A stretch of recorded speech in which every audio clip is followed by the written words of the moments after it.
Good morning my dear friends. आज हम लोग पढ़ने वाले हैं मोमेंटम। ये लॉज ऑफ मोशन का पांचवा क्लिप है, पांचवा सेशन हम आज करने जा रहे हैं इस चैप्टर का, जिसमें आज हम लोग पढ़ेंगे मोमेंटम। तो दोस्तों, मोमेंटम जो होता है वो किसी भी गतिशील वस्तु का जो अध्ययन है वो हम मोमेंटम के आधार पर करते हैं। तो आइए आज का सेशन हम स्टार्ट करते हैं।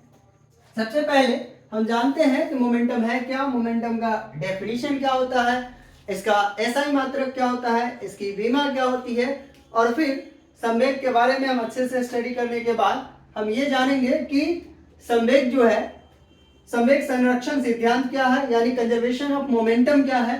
तो किसी भी वस्तु के टक्कर से पहले का संवेग और टक्कर के बाद का संवेग दोनों बराबर होता है, अर्थात मोमेंटम जो है, संवेग जो है, होल सिस्टम का कंजर्व रहता है। यानी जब हम बंदूक से गोली छोड़ते हैं तो कुछ वेलोसिटी से गोली आगे की ओर चलता है, जबकि कुछ वेलोसिटी से बंदूक पीछे की ओर आता है।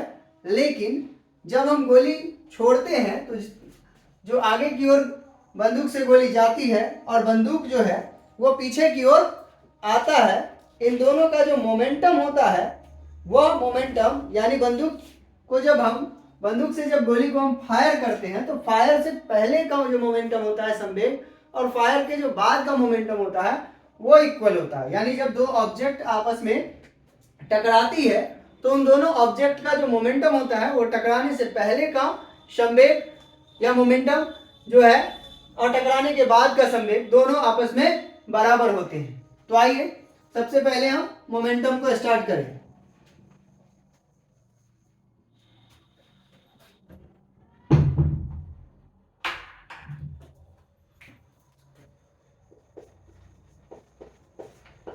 किसी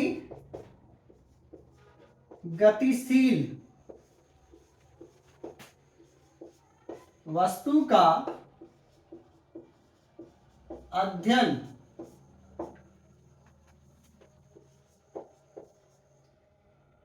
संवेग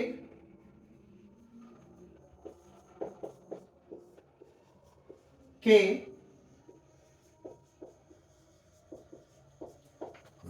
आधार पर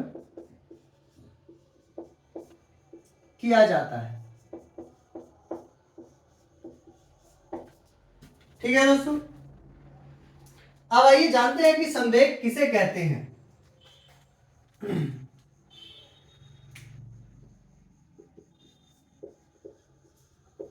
संवेग यानी संवेग को हम P से रिप्रेजेंट करते हैं और यह एक वेक्टर क्वांटिटी होता है। तो संवेग जो है वह संवेग द्रव्यमान तथा वेग के गुणनफल के बराबर होता है।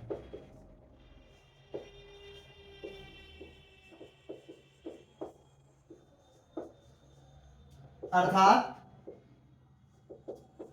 P equal to M into V। ठीक है, यह सदिश राशि है।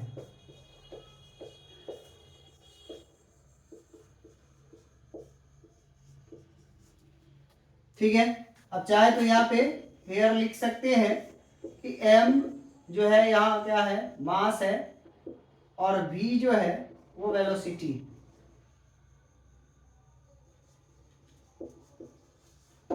ठीक है माय डियर फ्रेंड्स, अब इसका एसआई मात्रक जान लें। इसका एसआई मात्रक केजी मीटर पर सेकेंड होता है। केजी मीटर पर सेकेंड होता है। इसकी विमा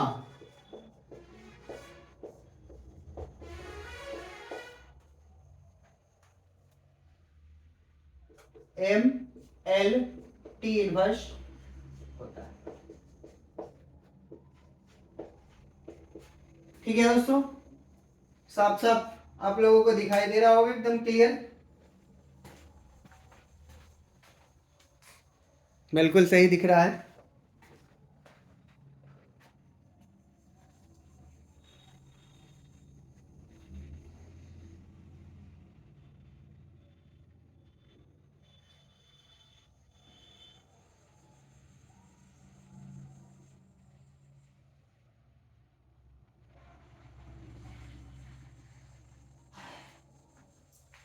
ठीक है, नोट कर लिया।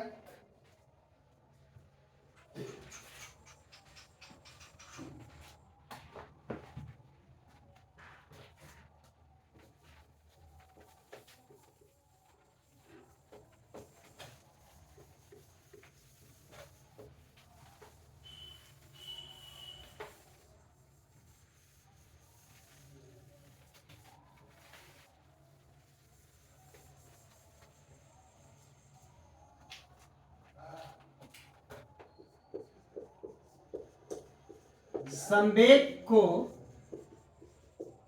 प्रभावित करने वाले कारक, ठीक है, यानी संवेग किन किन बातों पर निर्भर करता है ये हम जान ले। तो पहला है, संवेग जो है वो 3 बातों पर निर्भर करता है। एक है द्रव्यमान के बदलने पर, अर्थात अगर किसी वस्तु का द्रव्यमान बदलता है तो उस वस्तु का संवेग भी बदलेगा, यानी द्रव्यमान में अगर हम परिवर्तन लाएंगे तो संवेग में भी परिवर्तन आ जाएगा। दूसरा है वेग के बदलने पर,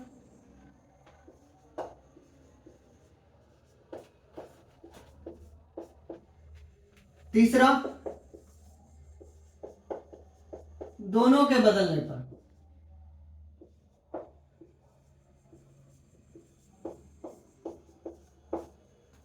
ठीक है दोस्तों, नोट करें इसे।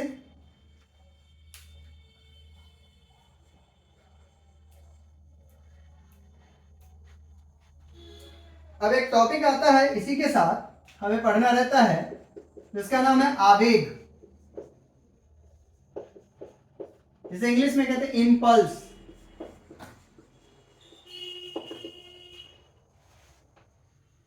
तो यह संवेग और आवेग, आवेग स्टार्ट करने से पहले हम आपको बता दें कि संवेग और आवेग दोनों की विमाएं और दोनों का मात्रक एक ही होता है। परिभाषा आप देखिए, संवेग में परिवर्तन को आवेग कहते हैं। वैसे इंपल्स को फोर्स और टाइम के रिस्पेक्ट में भी डिवाइड किया जाता है। तो इंपल्स को हम जनरली वेक्टर जे से रिप्रेजेंट करते हैं। तो आप सिंपली परिभाषा बोल सकते हैं कि जब संवेग में परिवर्तन होता है तो आवेग जो है वो उत्पन्न हो जाता है। तो संवेग में परिवर्तन को हम क्या कहते हैं? आवेग कहते हैं। इसे प्रायः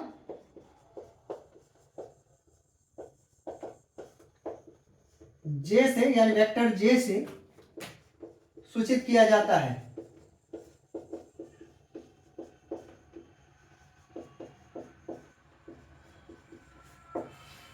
ठीक है my dear friend, change in momentum equal to impulse.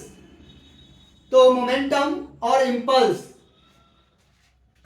दोनों की विमाएं और दोनों का मात्रक एक ही होता है। तो आप इसे लिख ले, संवेग तथा आवेग दोनों की इकाई एवं विमा समान होती है।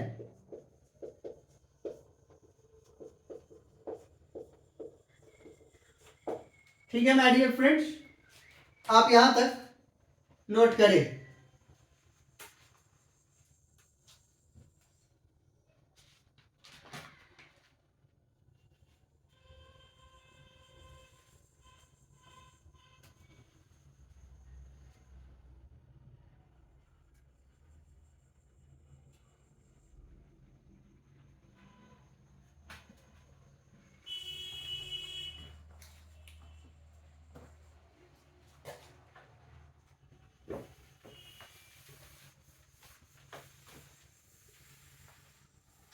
संवेग को वेक्टर p से, आवेग को वेक्टर j से, मास को m से और वेलोसिटी को v से रिप्रेजेंट किया जाता है।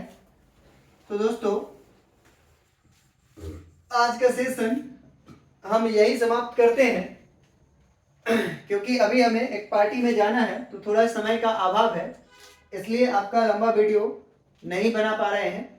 कल हम लोग बात करेंगे संवेग संरक्षण सिद्धांत की, रिकॉल वेलोसिटी की, और आने वाले जो इस चैप्टर के आगे की जो टॉपिक्स होंगे उसकी, और उसके बाद कुछ न्यूमेरिकल्स की बात इस चैप्टर पे हम लोग कर लेंगे। तब तक के लिए धन्यवाद।